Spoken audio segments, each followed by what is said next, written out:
Greetings, everybody, and welcome to Gaming Materialists, our monthly dive into the world of tabletop gaming. I'm your host, Jean Badgelan, and I'm joined today, as always, by my co-host. He is the pitbull of left podcasting. He's the bad dad of BreadTube. He is Doug Lane's platonic life partner. He is C. Derek Vaughn. Welcome, Vaughn. How are you doing this morning? Oh, your sound is off, Vaughn. I'm okay.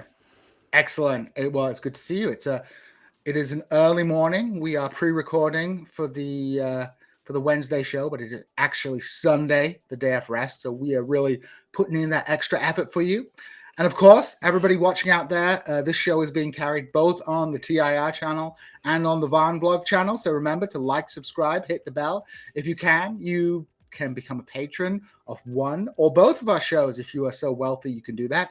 And of course, for all the TIR people out there, I just want to remind you, we have some pretty hot new merch, including the very popular Anglo-Pessimism t-shirt. So which I have ordered. Oh, you've ordered the Anglo-Pessimism t-shirt. Yeah, it's supposed to arrive in like a week. It was a shirt literally designed for you.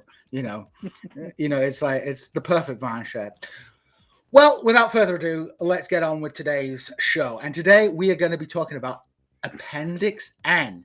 And for those of you who don't know what Appendix N is, in very broad terms, it is the list of books that inspired Gary Gygax in Dungeons and Dragons.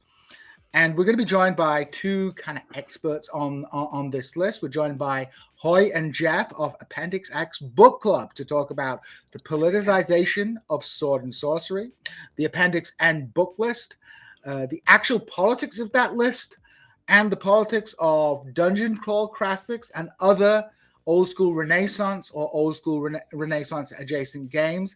And again, for those of you who are not familiar with the old school Renaissance, this is a term that is being used to refer to what we call retro gaming. That is, people playing modified versions or republished versions of early Dungeons and Dragons. So, 5e, the common edition played today by most people, was created in, I think, 2014.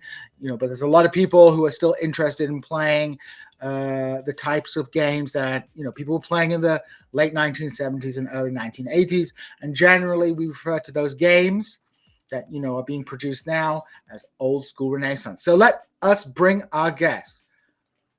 Hello, Jeff. Howdy. And hello, Hoi. Welcome. Very happy to be here this morning. Hey, it's wonderful to have you. So, I'll start with the first question.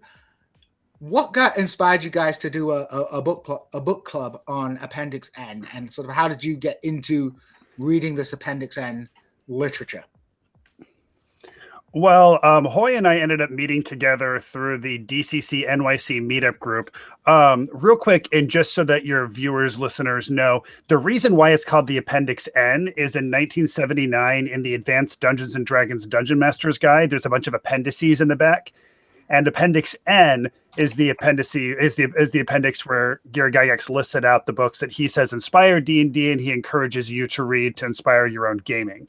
But yes, so the reason why Hoi and I decided to do this is he and I both became big fans of Dungeon Crawl Classics, and I started a Dungeon Crawl Classics meetup group in New York. And as a part of that, I also started an Appendix N Book Club where we could get together and read in person. And Hoi was attending every single one of them. And at a certain point, Hoi was like, we should do something with this. This should be like a podcast or a book, or like we should be having like a weekly blog or something. And since I was already podcasting, I was one of the co-hosts of Spellburn, the podcast about Dungeon Crawl Classics. Hoi and I decided to start the podcast. Can you tell us a little bit what Dungeon Crawl Classics is? Because I don't think everybody watching or listening will be familiar with Dungeon Crawl Classics. Sure. So Dungeon Crawl Classics, some people would argue, is actually not an OSR game, because Dungeon Crawl Classics is not built on the old school D&D rule sets. It's actually a D20 3.5 OGL game. It's like built on that. Right. On those game mechanics. Stripped down to the bone and then rebuilt on top of that. Yeah. So Exactly. It's a very stripped down version of it with a very old school feel to it. It's very much embracing that kind of wild gonzo swinginess of like the way like old school gaming used to be. Right. So it's let's just say it's a spiritual old school Renaissance game. It's more it's not exactly the mechanics, but it's a role play game which has that feel and style. right. It very much had that aesthetic of the 70s, like all black and white art and not hyper realistic, not very polished, CGI, Photoshop, like in the, Paizo, Pathfinder games or from 3.5 onwards. So it gives that feeling of sort of a DIY-ness. And the rule set is also sort of deliberately incomplete so that people can sort of really fill in the blanks. Mm-hmm. Gotcha. Yeah, you're not going to find the rules of for drowning on page 271. It's like they give you basically what you need to get going, and everything else they encourage you to just make up rules on the fly. The DCC has a very interesting feel, and I remember looking at it and going, okay. When I actually heard about it from you, Jeff, on a podcast that had nothing to do with gaming. Believe it or not. So I was listening to Elder Signs, and you appeared, and you started talking about Appendix N literature. So I then went to your podcast and then heard you guys talk about DCC, and I went and got the book, and now I have like all the Lankmar boxes, and I'm waiting for the Die on Earth boxes, etc. Yes. So one of us. And I've been kind of following what Goodman Games does, because they also do the D&D old school reincarnated line and stuff like that. And I'm also an OSR, and this was before I knew about DCC, an OSR player. So I was very interested in the politics around it, because I associated the Appendix N with good literature, but good literature had been picked up by a group of kind of reactionary gamers and sci-fiers to posit a kind of depoliticized sci-fi world that I don't think those books are. They're all over the map politically, but I don't think one thing you can't say is that they don't have political values or whatever. And recently I saw that DCC was updating their pronoun usage in their 9th free printing of the main manual. And there was a kind of more polarized response than I'm used to seeing. Like I did see, like you saw this on Amazon. If you go and read Amazon reviews of like certain Wizards of the Coast products for D&D, you will see some of that.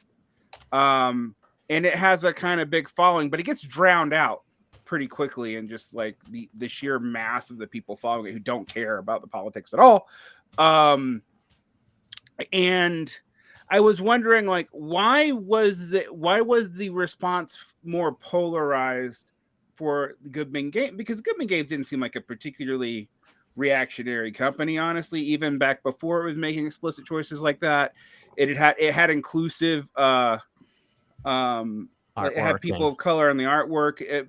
It was like the 70s, but without all the exclusion. So, what did you make of that? I mean, there's a lot that we have to respond to here, because you also started off with talking about the Appendix N being co-opted by the right as well. And so I feel like these are two different topics, but and I would love to explore both of them if we can. But starting up with where you left off with the DCC pronoun usage, Goodman Games is not a terribly progressive gaming company by instinct. If you look at the first printing of the DCC RPG core book, there really aren't hardly any, if any, people of color represented in the artwork there. That stuff that came later with the modules, excuse me, but that's the thing is, although Goodman Games themselves isn't terribly progressive, the people who are really involved in the the furthering of the creation of the game, the writers, the artists, they do tend to be. And because of their influence, DCC's become much more progressive. We see a lot more representations of people of color in the artwork and things like that. Not as progressive as like companies like Paizo or Wizards of the Coast, but definitely moving in that direction. But I don't think it's Goodman Games' instinct to do that. Not that they are actively trying not to do those things. I just don't think that's really that's not really in the area of things that they're like thinking about. So it requires other people to bring it to their attention that you might want to reconsider this. Right. And with the 9th printing, Brendan LaSalle contacted me specifically because he knows that diversity and inclusion and things like these that are things that are very important to me. He specifically emailed me and was like, hey, Jeff, if you, from a diversity and inclusion perspective, what would you change about the DCC core book, if anything? And I was like, oh, I would change a lot.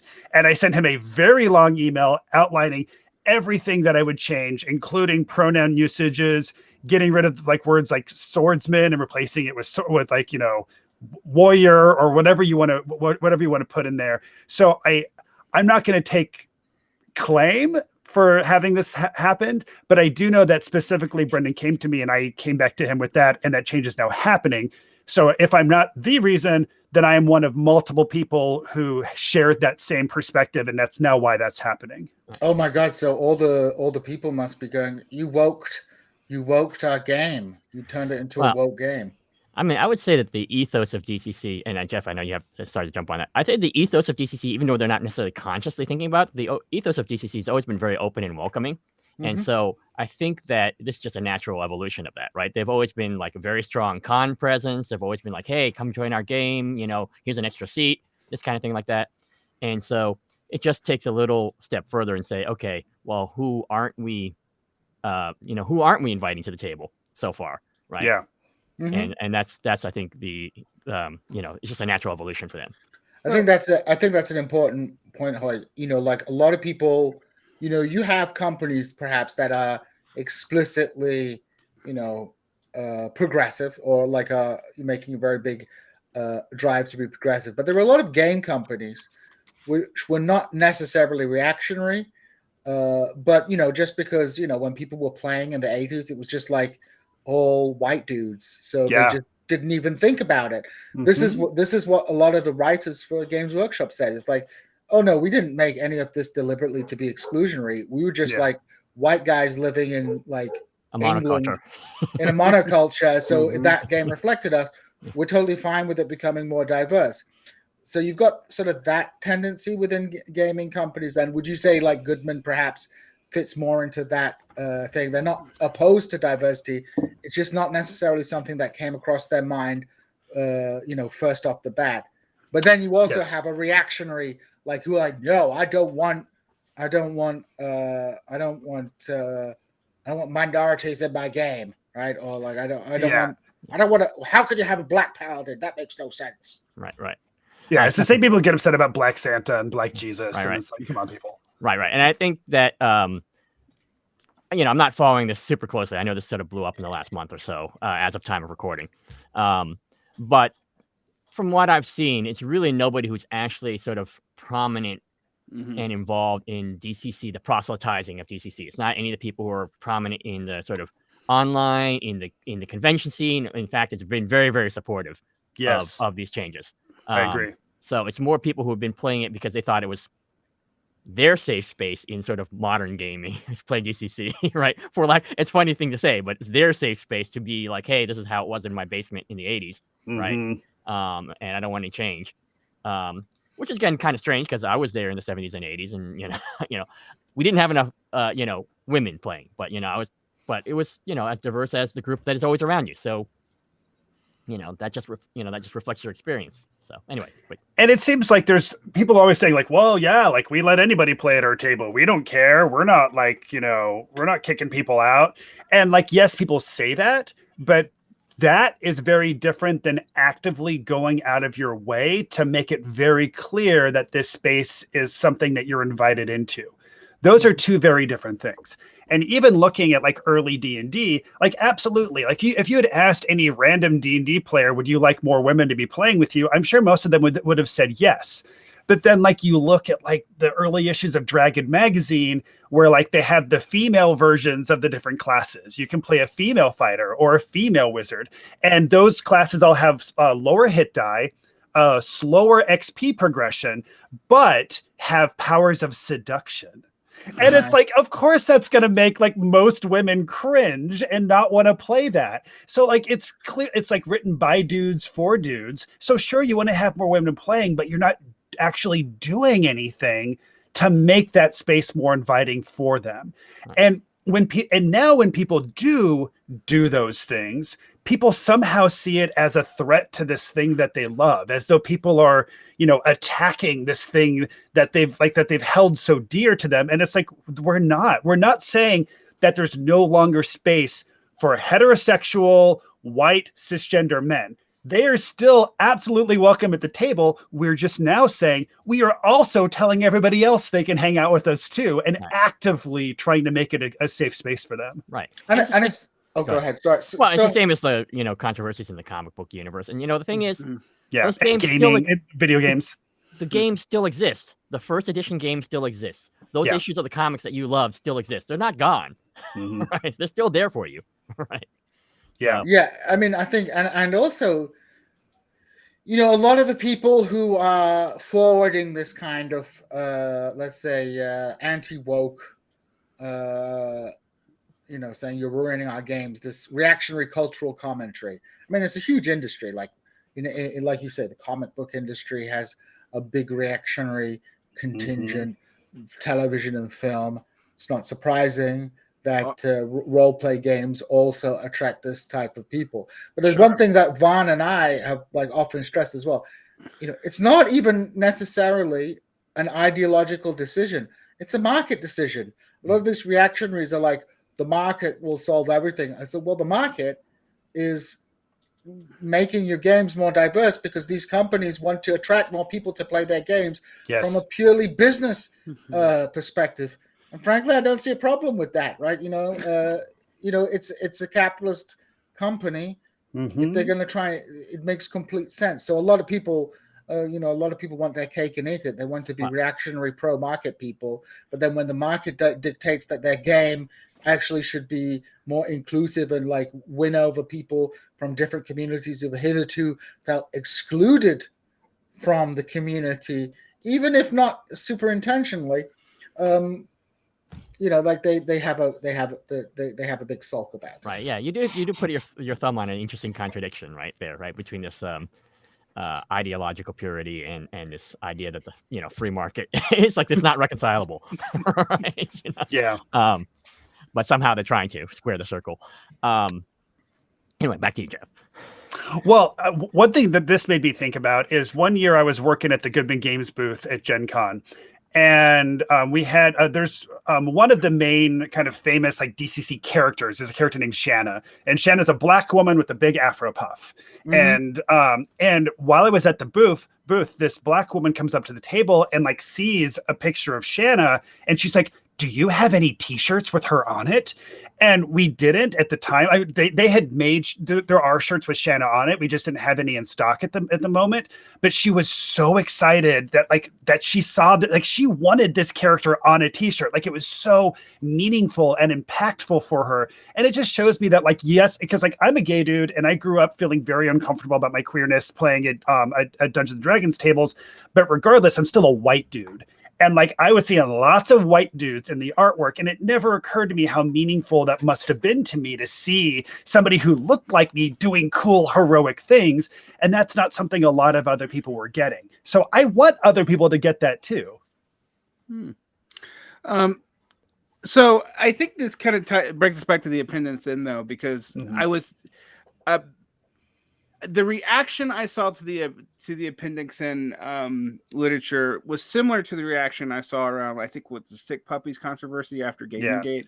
The sick puppies, the sad puppies, the rabid puppies, all that stuff. Yeah. And then there's like the hashtag Pulp Rev group, and that's kind of more around like the Appendix N stuff. But you're right. Like when Hoi and I started the Appendix N Book Club, the first positive review we got was on a white supremacy blog, and and we knew that going in, which is why Hoi and I made a very intentional decision to have an episode 0 where we were going to talk about like our goal for the podcast. And we specifically were pointing out the fact that these books are written from 1979 and before. A lot of them have very outdated views on race, gender, sexuality. And Hoi and I were saying that we are not going to ignore those things. We are going to talk about them as we read them.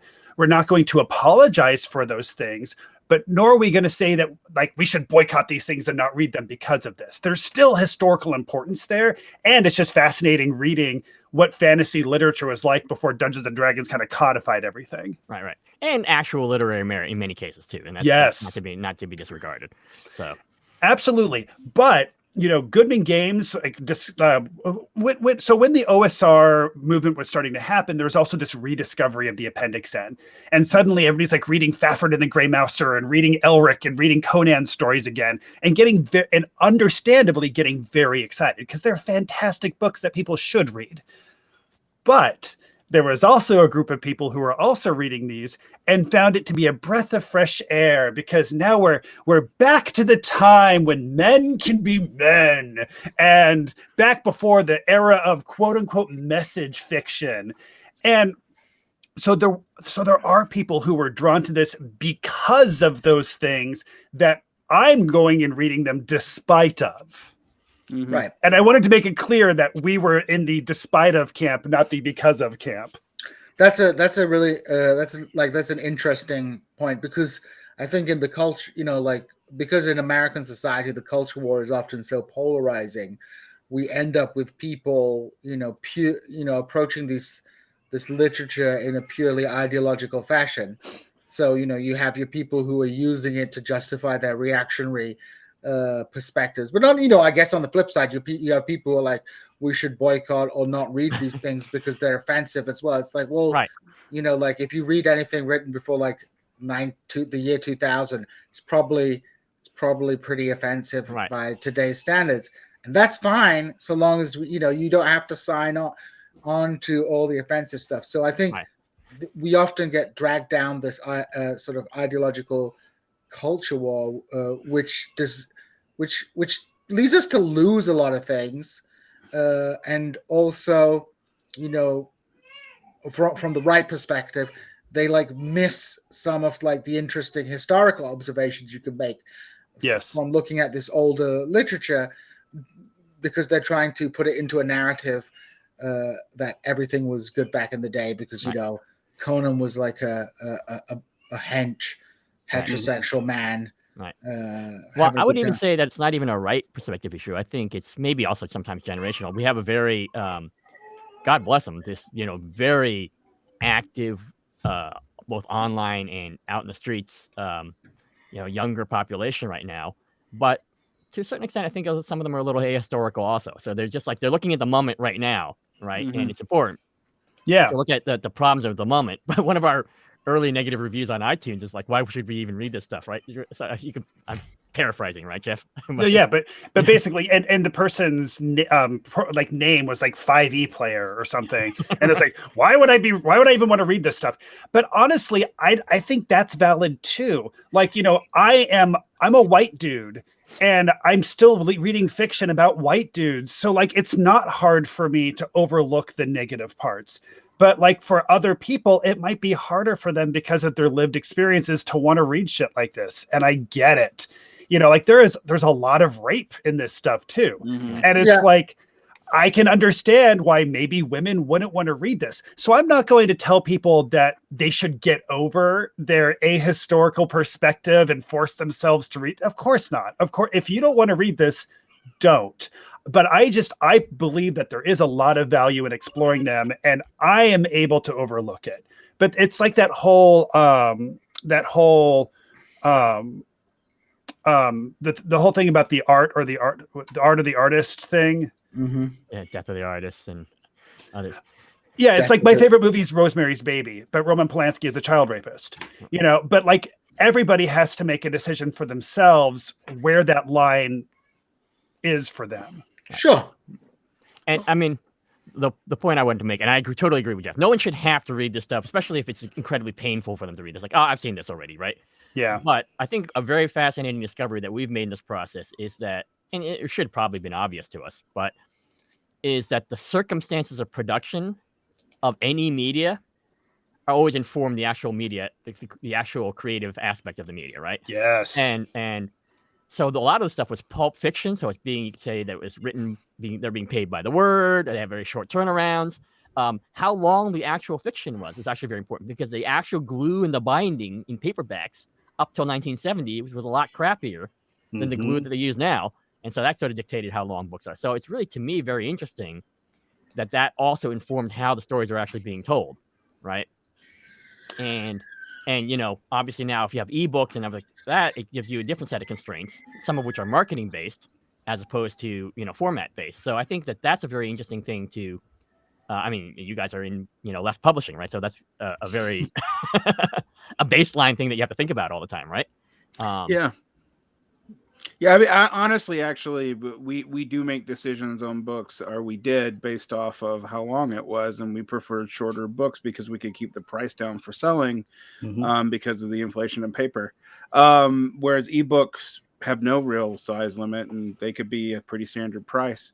It's actually that's an interesting pressure in gaming in general, but because that affects things now. I mean, because basically all the companies are trying to keep their books about $50, and if you adjust for inflation, they're actually making less money per book than they were 10, 15 years ago.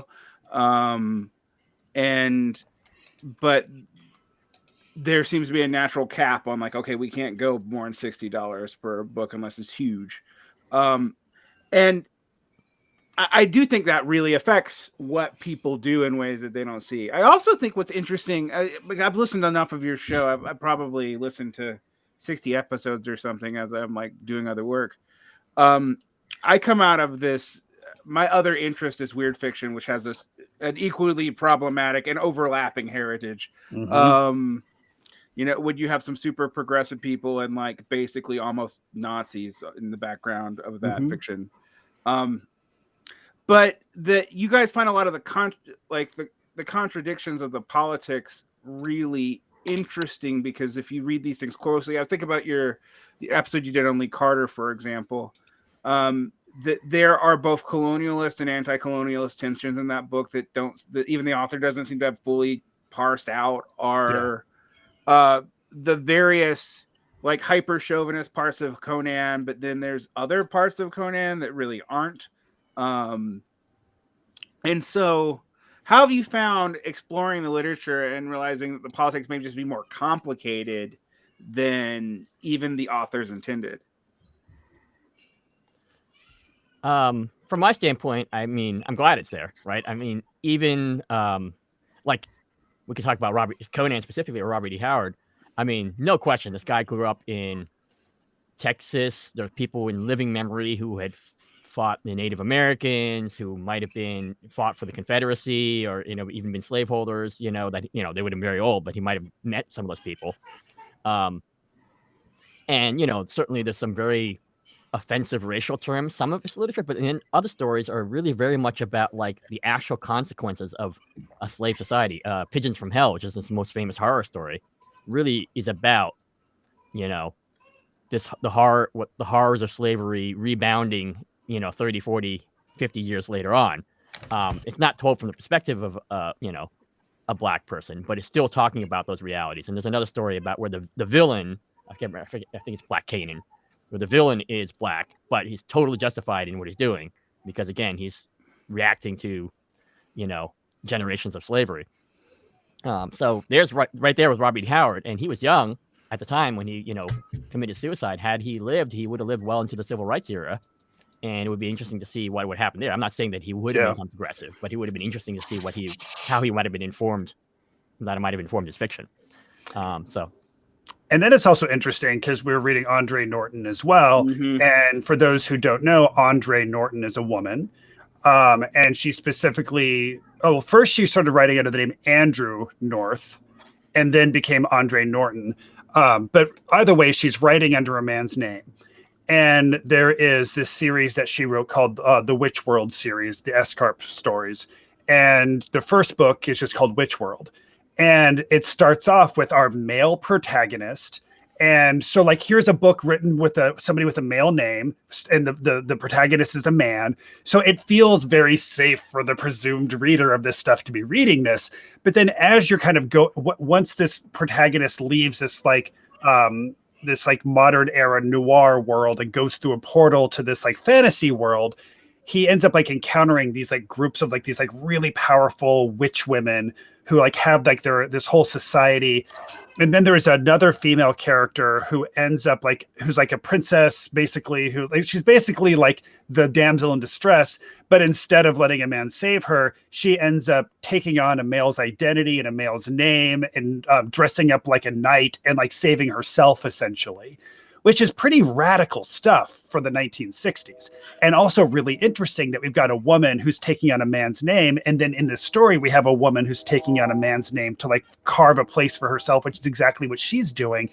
And it's that kind of nuance that like, I really doubt people were picking up on that in the 1960s. Maybe they were. I might not be giving the readers of the 1960s enough credit, but I think it's in 2021, it's much easier for us to like explore the really interesting nuances of what's kind of happening underneath the surface of that. One thing I will say about the Appendix N is that even by the standards at the time, there weren't a lot of female authors on it, because one of the things I've discovered going back into not so much pulps but popular genre fiction is that you often can't tell by names, but there were a lot more women writing it than people thought, and there were a lot more women reading it probably than we can account for. So yes, I know some of that has been fixed later on. I also know that like Gygax particularly had some kind of professional relationship with Andre Norton, even because she wrote, I think, she wrote modules or stories. The very first novel, D&D novel, Quag King. Okay, yeah. And it's in Gary's home setting, Greyhawk. Yeah. And the first chunk of it was published in Dragon Magazine.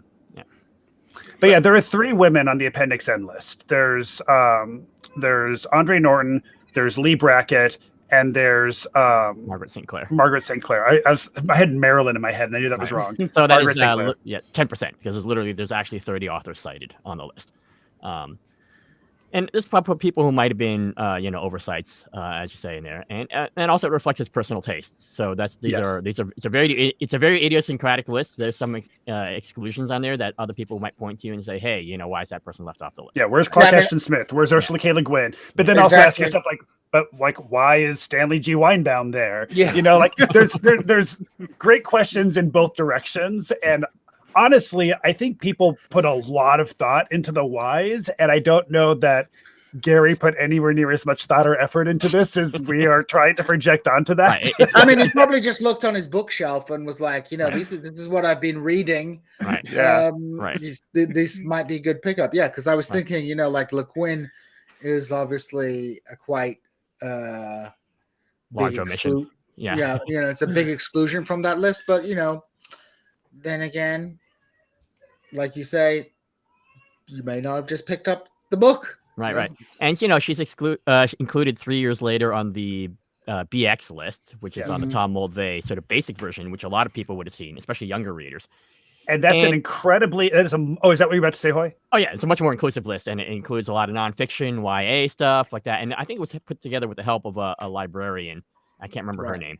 Yes. But that also shows us the importance of having diverse voices also writing in these things, because now that we have a woman putting this list together, we now have more women on the list. Mm-hmm. So that's also why, and I'm not saying that men shouldn't be allowed to write these things for those who are like getting all upset about this, although I'm mentioning your listeners are not those people, but still, it's like, this is not saying that men can't do it. It's just saying we need to have more people also writing this stuff. Right.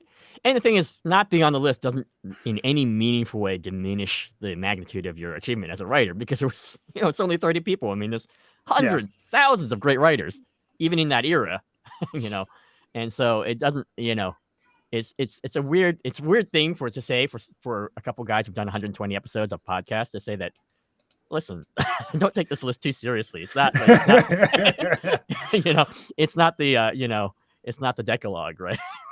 Although there is a reason why, starting with episode 101, we have expanded the criteria of the show to include any fiction that inspires your gaming. Because honestly, like I really enjoyed reading those first 100 books we read, but it was starting to get a little samey. So now we're reading other things like Amaro and Ursula K. Le Guin and. Mm-hmm. Yeah. How's that been actually having broaden it back out and go and as a person who listens, and I've actually really appreciated it because I was also like, I haven't heard of some of these. I hadn't read some of these Appendix N authors, or I hadn't read them since I was a young child. Because I was reading pulps in the 80s from the library, but my taste in pulps were actually informed by my mother, so they were slightly different than Appendix N literature. So how's that been opening back up, and have you seen any contrasts like that are obvious other than just the lack of women and the amount of old white dudes, but anything else that you've noticed? Go ahead, Jeff. Well, for me, it's just been it was the breath of fresh air that I really needed. We had, at this point, the Appendix N, the way that the list is written, some of it is an author followed by a specific book that Gary's suggesting you read. But also a lot of them are just like an author's name. And there's no like guidance beyond that. And some of these authors have written literally hundreds of novels. So if we were to do literally every single thing that's theoretically on the list, this could be like thousands of episodes of this show. And we weren't interested in, or I think Hoi had more tolerance for it than I did. Once we were in the 90s, I was like, Hoi, this is like, it's starting to beat me down. We need to make a change. Well, I mean, even on our original schedule, I think we had, and this is 290 books on the list. Yes. Right. And that would have taken us another 6 or 7 years to get through. So, yes. And I was looking ahead at that list and I'm just like, I need something. I need something different. So now we're reading things by like Ellen Kushner and Clive Barker. And so we're like reading some really interesting stuff from like diverse voices that we didn't really have on before, Charles R. Saunders, things like that. But we're also exploring cool older stuff that wasn't on the list as well. Like we just read Titus Groan, which was incredible.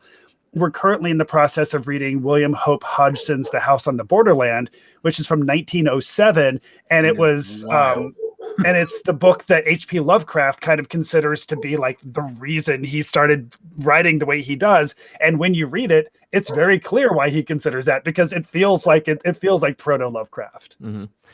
And I think, I mean, I can't speak for all of our listeners because obviously we haven't talked to all of them, but the ones who are at least who are our patrons, because we opened this up. It's not just like all, just random new books. We said, okay, well, here's a list of 4 books every week that we think might be interesting to you. Pick one, and we throw that out to our readers.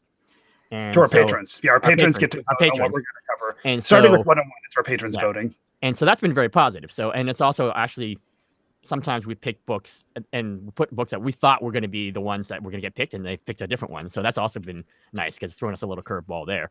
Oh, yeah. And so we're never going to like completely go away from the sort of original mission statement. I mean, there's still a lot of books that we haven't covered that are pretty, gigantic on the list, like John Carter of Mars, and this, we still haven't finished all the Conan books. So those will definitely get covered.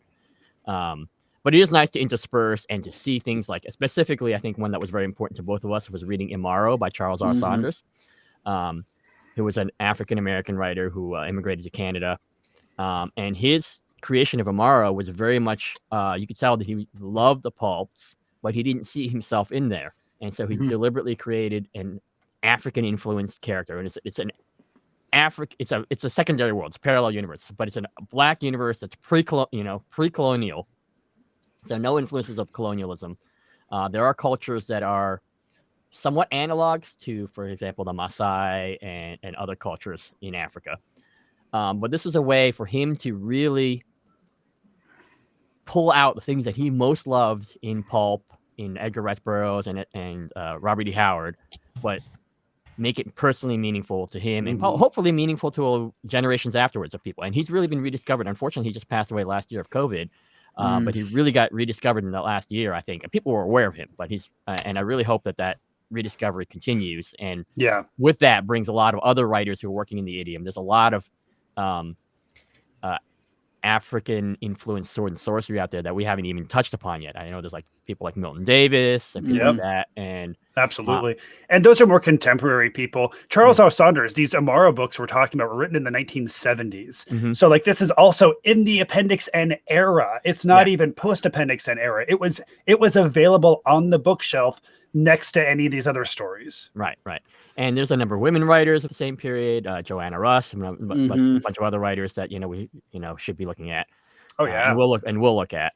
And I believe some of them are even now we know, but some of them were also trans or what we would now call non-binary. So that'll be interesting territory to explore. From my standpoint, especially I'm actually the sort of, for lack of a word, the old head history guy of the duo. So for stuff that I missed at that time, I'm really fascinated to go back to. But. What has surprised you in the original Appendix N list? Like that you found something that was really surprising to you as literature that you didn't think was going to be interesting, or you didn't think was going to have any kind of progressive point or anything like that? What was surprising from like a political progressive either political or literary? I'm just what really, like, what did you get that you were not expecting? From an apolitical perspective, the thing that I probably found the most surprising is how much science fiction there was in fantasy prior to Dungeons and Dragons. Also, how not all elves have pointy ears and not all dragons talk and are shaped like cats with wings. It's like it really, like, reading this stuff made it very obvious to me that once Dungeons and Dragons came out and exploded, suddenly we all came together as a society and decided that we now agreed on what fantasy was. Right. And prior to that, we didn't agree on what it was. And it's so fascinating reading this stuff where, like, it really is just like, let your imagination run completely wild. But now we've defined so much that it's all much more contained. Even in the original runs of Dungeons and Dragons, I forget the name, but there was that campaign module where you found a spaceship with aliens and laser guns. Journey to Barrier Peaks. Journey to Barrier Peaks. Expedition. I definitely think the explosion in the 80s of Dungeons and Dragons and its reinforcement by the popularity of things like Games Workshop, like fighting fantasy novels, all these kind of industries that sprung out of Games Workshop, transformed the genre of fantasy, or at least I think you put it a little bit better, sort of defined and narrowed the genre of fantasy into something that is recognizably modern. And it happened over a relatively short period of time between the late 70s and the early 90s, basically a decade, and we have all these fantasy tropes, which are basically Tolkien-esque fantasy tropes, becoming kind of the standard of fantasy, whereas that was not. I mean, I'm actually thinking of Ursula Le Guin, who's someone I'm quite familiar with her literature. Raccoon's World is basically a fantasy novel, but it's also a sci-fi novel at the same time, right? So you have this kind of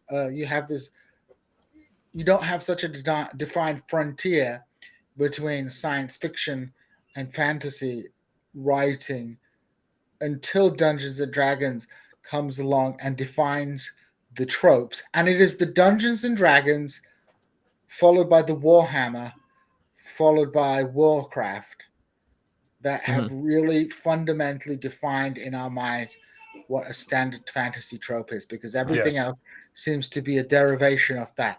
Even the way, like, I always think about it, even the way that orcs look, like The orcs Right, are Warcraft. Yeah, the green with the fangs and like Games Workshop orcs. That's the Games Yeah. Workshop orcs became the Warcraft orcs. Yeah. And that's very different from like the portrayal of orcs. You know, I'm pig-faced orcs all the way. That's your pig. Also, face. here's the thing that blows a lot of people's minds when I say this. Find one description in Tolkien's work where he describes elves as having pointy ears. Yes, Find but one. but It's not there. In the artwork that Tolkien approved, they did have pointy ears. Yeah. That's fine, but it's not in his writing. Right. Well, I think I think so. One thing that you guys have brought up in your podcast, I have something internal to the literature, but one thing that you have talked about to build on this point, and you've talked on your podcast, is the idea of IP, right? That these things were definitely commercial things, and and some of them had movie adaptations, stuff like that, but there wasn't like a style manual that said like a Conan story has to be like this, and it has to have these elements, and blah blah blah. I mean, it was whatever Howard started to write that day, what was ever like, so that even though these things were produced for very commercial reasons, I noticed that they were very personal and very idiosyncratic. So that's the sort of literary discovery that I sort of saw there.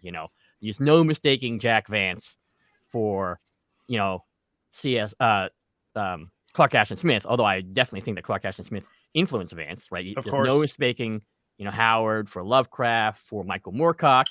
The other thing I noticed was that because these were written over a period of time, and there was a genuine fandom even then, they're actually acting in conversation with each other. Michael Moorcock is very, very much in conversation with Robert E. Howard, right? That's he's deliberately talking about sort of the antithesis, right? But they're still in the sword and sorcery genre. It's not like he's not writing literary fiction all of a sudden. He's writing in the same genre, but the character is literally the antithesis of Conan, right? Yeah. Skinny, drug addicted, effete, over civilized, right? Right. The other thing I noticed was that there was a certain amount of psychological acuity that I wasn't expecting in a lot of his literature. There's a lot of instances of what I would call, to the modern reader, PTSD in a lot of the protagonists. Certainly the protagonist in the beginning of Witchworld, he's a veteran of pretty clearly of World War II. He's on the run. He's become like sort of a borderline criminal. Other characters like that, I think, spring up, and it's pretty clear that they have something resembling PTSD or other traumas and stuff like that. Now, I'm not a great fan of reading sort of therapeutic literature. That's, for me, it's more escapist, but I can see the value of it, and so that these characters are not just like some archetype. They are real characters in a lot of cases. Not every case, but a lot of cases. Absolutely. And another thing that I was thinking of when we were talking about the science fiction and fantasy, but also when Varn was asking us about like if there were kind of any political surprises. I don't know if this is really political necessarily, but in the 1940s, Lee Brackett was writing this character named Eric John Stark. And Eric John Stark is black. And this is in a Sword and Planet world. So Eric John Stark is this black dude from Mercury who is hopping on spaceships, going to other planets, and then like fighting monsters in castles with swords. Like it's totally the science fiction in your peanut butter, but it's also a female author, a black protagonist. And it's the kind of things that I was not expecting to find things like that, especially things that were lifted right out of the pages of Weird Tales. I didn't realize that things like that existed. Now, granted, whenever Weird Tales had any artistic depictions of Eric John Stark, he's suddenly blonde hair and blue eyed. So there's still there were still, very obvious issues there, but the fact that they still even allowed for her to write a black protagonist in the 1940s is pretty incredible. Kind of one thing I want to sort of ask then about this is one of the things that I think I'm getting from your reading of this sort of earlier, pre-1980s fantasy genre is that it seems like very free and in many ways like kind of more creative and less beholden to the kind of conventions that dominate fantasy writing today.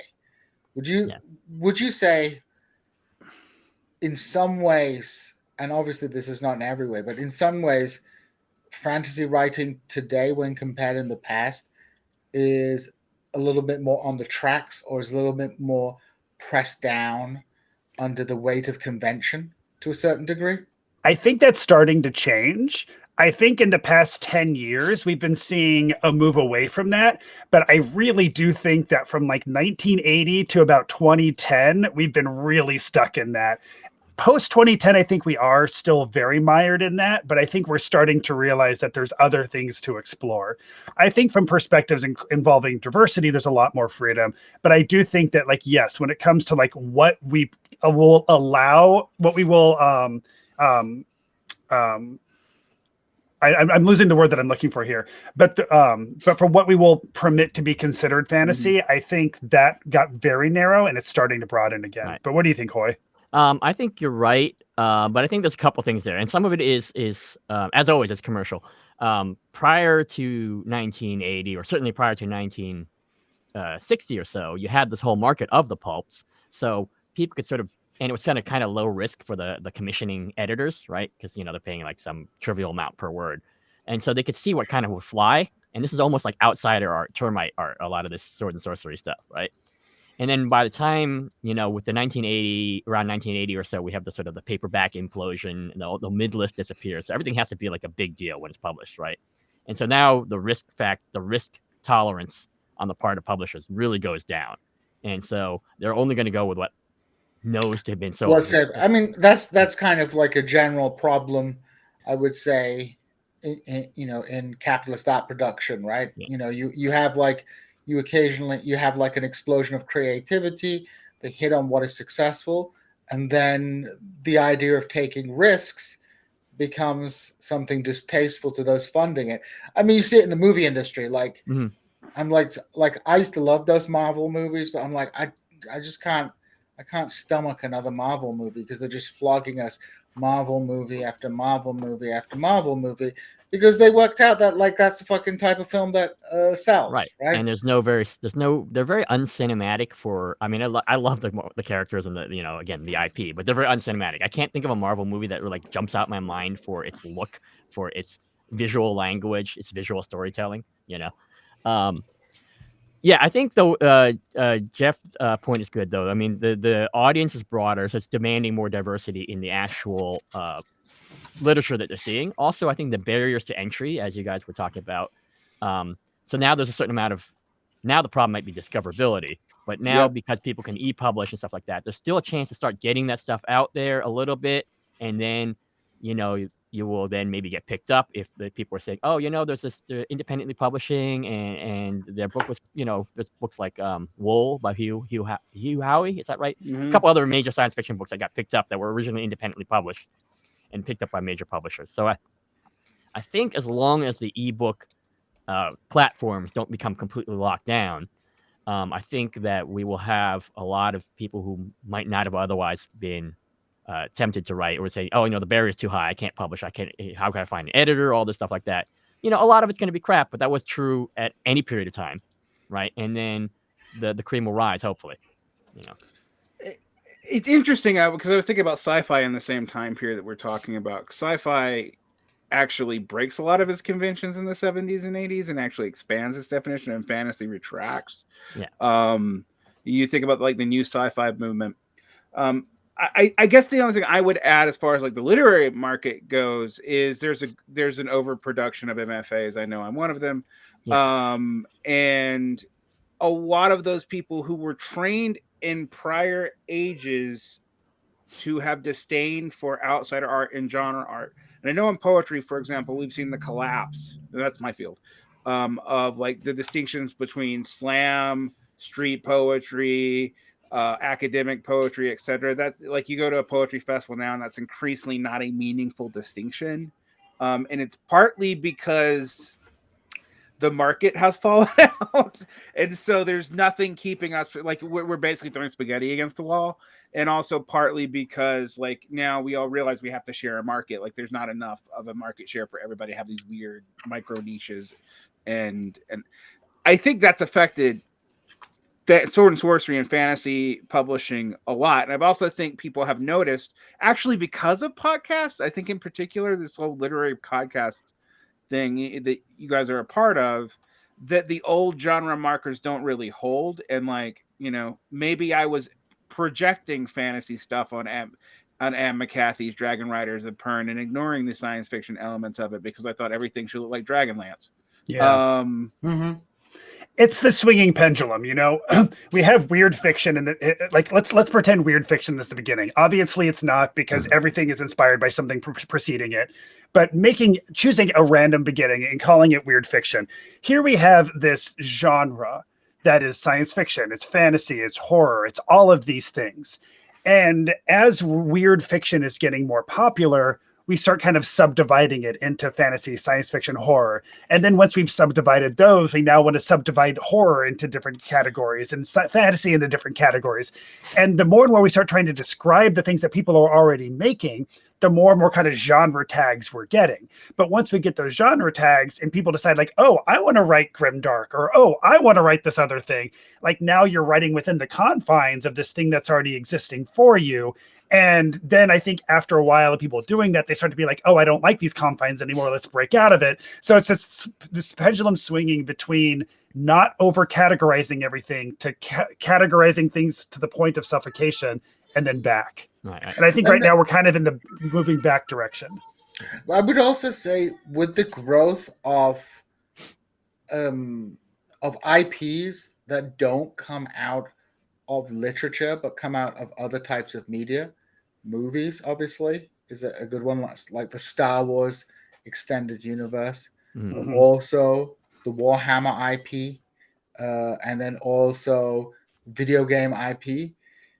That has a kind of peculiar effect on the genre as well, because there's so much financial incentive to produce for those companies that are creating literature to support their products. Yes. Black Library for Games Workshop, that is a huge industry that sucks up a lot of talent, because again, you know, you could risk writing your sci-fi novel that nobody would read because it's like nobody knows the IP, or you are like, I'm a good literary talent, I'm going to sell my skills to Games Workshop and write Warhammer 40,000 literature, or I'm going to go write a League of Legends novel, or you know, a Warcraft novel. So you know, I'm glad to hear, you know, that, you know, the pendulum is swinging away from the kind of very sort of static and conservative notion of what fantasy is that prevailed for the 3 decades between the 1980 and 2010. I just worry that a lot of talent will start to get sucked up by these big IP projects, because it will just, you know, it's hard to make a living as a writer, and good writers will gravitate towards those projects which can perhaps offer them more security.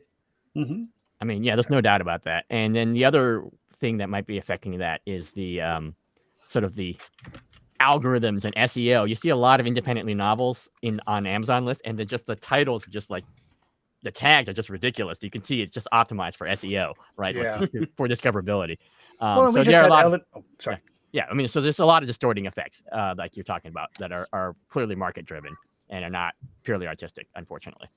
Well, we just had Ellen Kushner on the show too, and she started out by writing choose your own adventure books, and she was talking about how, like, yeah, like that paid the bills. So maybe for some of these authors, this is going to be where they're starting to pay their bills, to actually get their literary career going. But then they might be stepping out of these IPs and making their own stuff that's also interesting.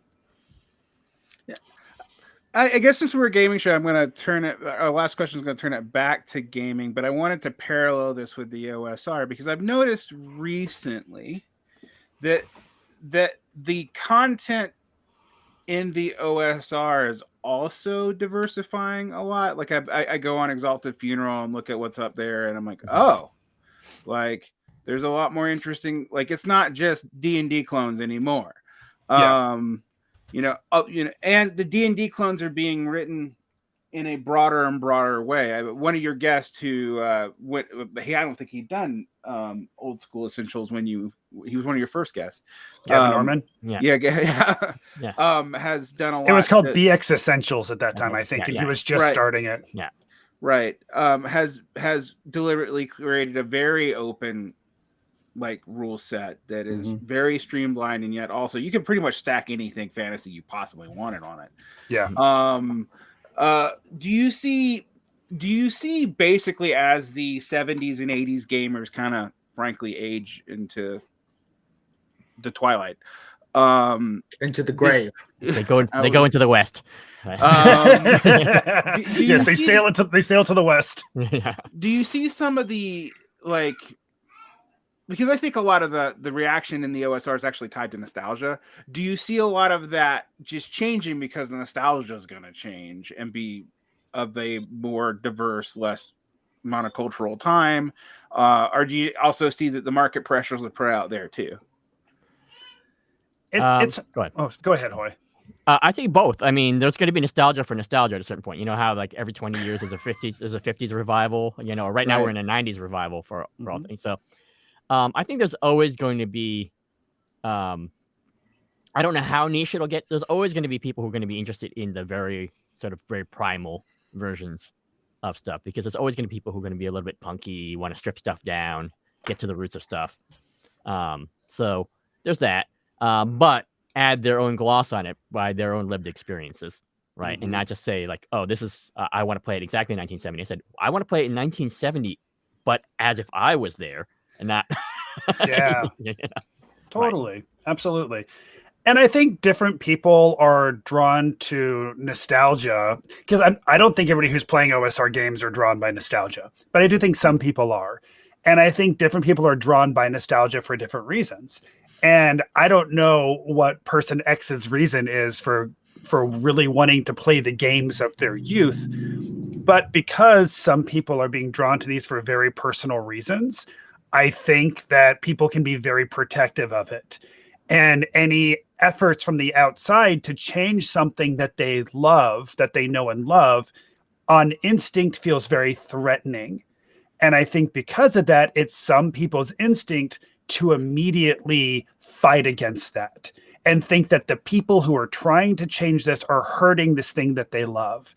And I think that's natural. I think acting as though nobody's going to do that is probably not very reasonable. But I also think it's important not to over-engage with that, because I think every time we see something that like outrages us, we get, what I've seen is we get so in our outrage, and I've been guilty of this too, 100%. I'm not claiming to have been above this historically. I think I'm doing better now, but I feel like sometimes we so engage with the outrage that it causes that other person to dig their heels in even deeper, and it starts drawing more attention to these things. None of those things I think are particularly helpful for us. Has that informed your choice of guests? Because I've noticed like the diversity and all that is very clear and present, but it's also very soft on your show. So it's there.